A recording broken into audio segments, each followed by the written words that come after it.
Hello class 10।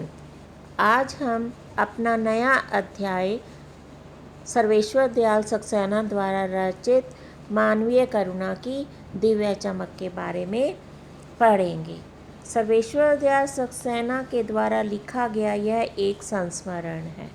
यानी साहित्य की विधा कौन सी है? संस्मरण।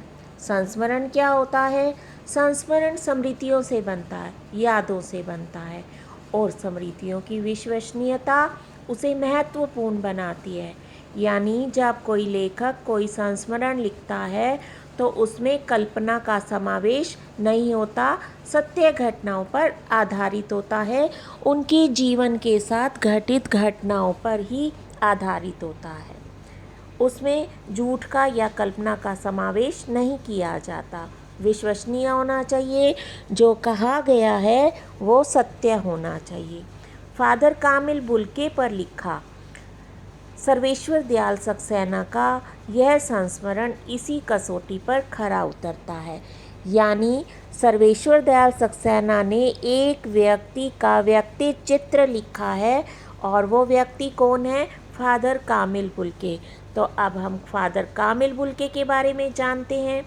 अपने को भारतीय कहने वाले फादर कामिल बुल्के जन्मे तो बेल्जियम यानी जो यूरोप में है कि रेम्स चैपल नामक शहर में। और रेम्स चैपल शहर की विशेषता क्या है? जो गिरजों, पादरियों, धर्म गुरुओं और संतों की भूमि कही जाती है, परंतु उन्होंने अपनी कर्म भूमि बनाया भारत को। लेखक के कहने का अभिप्राय यह है कि जो फादर कामिल बुल्के थे, यूरोप में बेल्जियम में के रेम्स चैपल शहर में उनका जन्म हुआ था, और वो रेम्स चैपल शहर प्रसिद्ध है, गिरजा, पादरियों, धर्म गुरु और संतों की भूमि कही जाती है। जिस तरह से यहाँ काशी को संतों की भूमि कहा जाता है। और कहते हैं वहाँ सब कुछ था, धार्मिक सद्भावना थी, लेकिन वो वहाँ पर रेम्स चैपल शहर में नहीं रहे। उन्होंने संत बनकर, यानी संत जब बन गए कि उन्होंने गृहस्थ आश्रम छोड़कर सन्यासी धर्म को धारण कर लिया, तो सन्यासी के वेश में उन्होंने कहा कि मैं भारत जाना चाहता हूँ। अपना कर्म भूमि जहाँ उन्होंने कार्य किया, अपना जीवन व्यतीत किया, वो भारत को बनाया। यानी संन्यास लेकर वो भारत आ गए थे फादर कामिल बुल्के। फादर कामिल बुल्के एक सन्यासी थे, परंतु पारंपरिक अर्थ में नहीं। यहाँ बताने का अभिप्राय क्या है? वैसे तो सन्यासी थे, लेकिन जो परंपरागत सन्यासी होता है, वेशभूषा से भी सन्यासियों की तरह होती है। एक सन्यासी वह होता है जो अपने घर परिवार का त्याग कर देता है, मोह माया के बंधनों को छोड़ देता है, किसी से लगाव नहीं रखता, किसी भी प्रकार के बंधनों में बंधता नहीं है, वो परंपरागत सन्यासी होता है। लेकिन ये फादर बुल्के सन्यासी तो थे, लेकिन इनकी क्या विशेषता थी? जब भी किसी एक व्यक्ति के साथ संबंध स्थापित कर लेते थे, तो वो उससे के साथ आजीवन निभाते थे। लेखक का मानना है, सर्वेश्वर दयाल सक्सेना का मानना है, फादर बुल्के से उनका अंतरंग संबंध था, यानी क्लोज रिलेशन था फादर बुल्के के साथ सर्वेश्वर दयाल सक्सेना का, जिसकी झलक हमें इस संस्मरण में देखने को मिलेगी। और लेखक का क्या मानना है? लेखक का मानना है, जब तक राम कथा रहेगी, रामचरितमानस में रचित राम कथा, तो कहते हैं तब तक इस फादर कामिल बुल्के को याद किया जाता रहेगा। कारण क्या है वो हम पाठ में पढ़ेंगे। और उन्हें हिंदी भाषा और बोलियों के लिए अगाध प्रेम का उदाहरण माना जाएगा। कहने का अभिप्राय यहाँ पर लेखक ये बताना चाह रहे हैं कि जो फादर कामिल बुल्के थे एक विदेशी थे, लेकिन वो भारतीय संस्कृति में रम गए थे, भारत की भाषा को अपना लिया था, उनकी बोलियों को अपना लिया था। अपनाने के पश्चात उन्होंने उस समय हिंदी हमारी राष्ट्रभाषा नहीं थी, वो हिंदी को राष्ट्रभाषा बनाने के लिए भी हमेशा प्रयत्नशील रहे। और इसके साथ साथ उन्होंने हिंदी विषय में एमए पीएचडी की डिग्री भी यहीं भारत में ही प्राप्त की। और जब पीएचडी की डिग्री प्राप्त की जाती है तो थीसिस लिखी जाती है, यानी एक पुस्तक लिखी जाती है और जिस पर रिसर्च किया जाता है। उस पुस्तक का नाम था राम कथा उत्पत्ति और विकास। हम भारतीय राम की कथा के बारे में तो जानते हैं, लेकिन ये नहीं जानते कि राम की कथा की उत्पत्ति कैसे हुई और उसका विकास कैसे हुआ। वो जानकारी दी किसने? एक विदेशी सन्यासी ने भारत में आकर दी, जो भारतीयों को ही नहीं पता था। जिसकी जो चीज़ थी उन्हें ही उसके बारे में जानकारी नहीं थी। पाठ का आरंभ करते हैं। फादर को जहरबाद से नहीं मरना चाहिए था। फादर को जहरबाद जहरीला फोड़ा होता है जो बहुत ज़्यादा दर्द देने वाला होता है, जिससे दर्द का अनुभव होता है। लेखक ने इसको वैज्ञानिक भाषा में या मेडिकल लैंग्वेज में गैंग्रीन कहा जाता है। तो लेखक कहते हैं कि एक ऐसा सन्यासी जिसने आजीवन कभी किसी को दुख ही नहीं दिया, तो उसको के इस जहरीले फोड़े से नहीं मरना चाहिए था। जिसकी रगों में दूसरों के लिए मिठास भरे अमृत के अतिरिक्त और कुछ नहीं था, उसके लिए इस जहर का विधान क्यों? ईश्वर से प्रश्न करते हैं कि हे ईश्वर, आपने ऐसा क्यों किया कि जिसने कभी जीवन भर किसी को दुख नहीं दिया, हमेशा प्यार ही प्यार दिया, तो आपने उस व्यक्ति को इतना दुख और दर्द क्यों दिया, वो भी जीवन के अंतिम क्षणों में? यह सवाल किस ईश्वर से पूछे? प्रभु की आस्था ही जिसका अस्तित्व था। फादर कामिल बुल्के के बारे में बताया जा रहा है। वह देह शरीर की इस यातना की परीक्षा उम्र की आखिरी देहरी पर क्यों? देहरी मतलब जीवन के अंतिम क्षणों में, बुढ़ापे में ऐसा क्यों किया उनके साथ? कहते हैं युवा अवस्था तो फिर भी दर्द को झेल जाती है, लेकिन एक वृद्ध व्यक्ति इस तरह के दर्द को नहीं झेल पाता। एक लंबी पादरी के सफ़ेद चोगे से ढकी आकृति सामने है, यानी पादरी थे, ईसाई धर्म था उनका। उनकी वेशभूषा, उनकी आकृति के बारे में बताया है, व्यक्तित्व के बारे में बताया है यहाँ पर लेखक ने कि उनका गोरा रंग था, सफ़ेद झाई मारती भूरी दाढ़ी, भूरी होती है ब्राउन कलर की, यानी जब वो प्रौढ़ावस्था में आ गए थे तो बालों में, दाढ़ी में सफ़ेदी आ गई थी और कुछ कुछ बाल भूरे रंग के भी थे। झाई होता है रिफ्लेक्शन। नीली आँखें, नीले रंग की आँखें थी। बाएं खोल गले लगाने को आतुर। कहते हैं लेखक ने बताया कि अंतरंग संबंध था उनका फादर कामिल बुल्के से, और कैसे बना वो हम आगे जानेंगे। लेखक बताते हैं जब भी वो मिलते बाएं खोलकर हमें गले लगाकर मिलते थे, प्रेम करते थे। इतनी ममता, इतना अपनत्व इस साधु में अपने हर प्रियजन के लिए उमड़ता रहता है। मैं 35 साल से इसका साक्षी था, यानी गवाह था। लेखक कहते हैं मैं पिछले 35 सालों से फादर कामिल बुल्के को जानता हूँ, तब भी जब वह इलाहाबाद में थे और तब भी जब वह दिल्ली आते थे। आज उन बाहों का दबाव मैं अपनी छाती में महसूस करता हूँ। लेखक कहते हैं आज भी मुझे महसूस होता है कि वो किस तरह से मुझे गले लगाते थे। अब लेखक ने ये पीछे से बैकग्राउंड में कहानी का आरंभ किया है, लेकिन आज ये उस समय इस संस्मरण को लिख रहे हैं जब फादर कामिल बुल्के की मृत्यु हो गई है, तो उन्हें वो सारी बातें याद आ रही हैं और अपनी स्मृति के सहारे वो इन सारी बातों को लिख रहे हैं संस्मरण के माध्यम से। कहानी संस्मरण आगे चलता है। फादर को याद करना एक उदास शांत संगीत को सुनने जैसा है।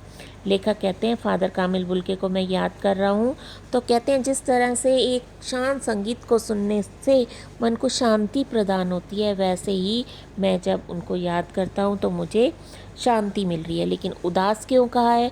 उदास इसलिए कहा है क्योंकि आज फादर बुल्के उनके बीच में नहीं रहे। उनको देखना करुणा के निर्मल जल में स्नान करने जैसा है।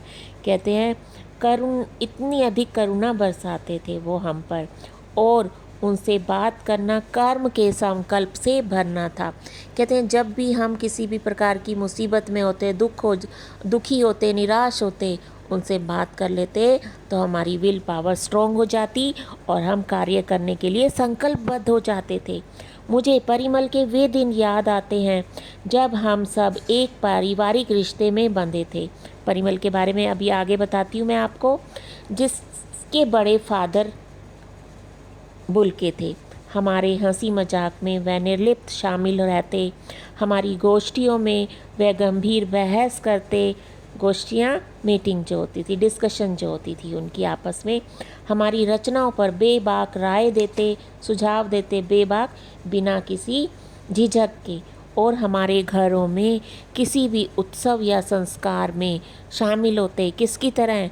एक बड़े भाई की तरह, एक पुरोहित की तरह शामिल होते और हमें अनेक आशीर्वाद देते थे।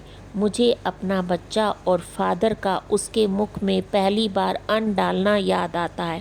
कहते हैं बच्चे का जब जन्म होता है तो घर का बड़ा बुजुर्ग ही उस बच्चे को अन्न का दाना देता है या शहद चटाई जाती है। अलग अलग संप्रदायों में अलग अलग प्रकार की रस्में हैं।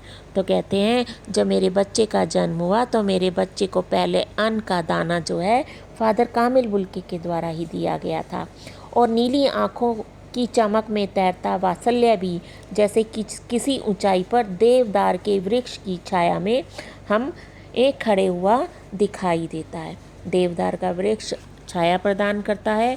तो लेखक ने कहा है कि जब हम फादर बुल्के के साथ होते थे तो हमें ऐसा लगता था कि देवदार का वृक्ष जिस तरह से हमें छाया प्रदान करता है, उसी तरह से फादर कामिल बुल्के भी हमारे मन को शांति प्रदान करते थे। अब परिमल की बात बता रही हूँ कि परिमल क्या है। सूर्यकांत त्रिपाठी निराला के द्वारा लिखा गया एक काव्य संग्रह है और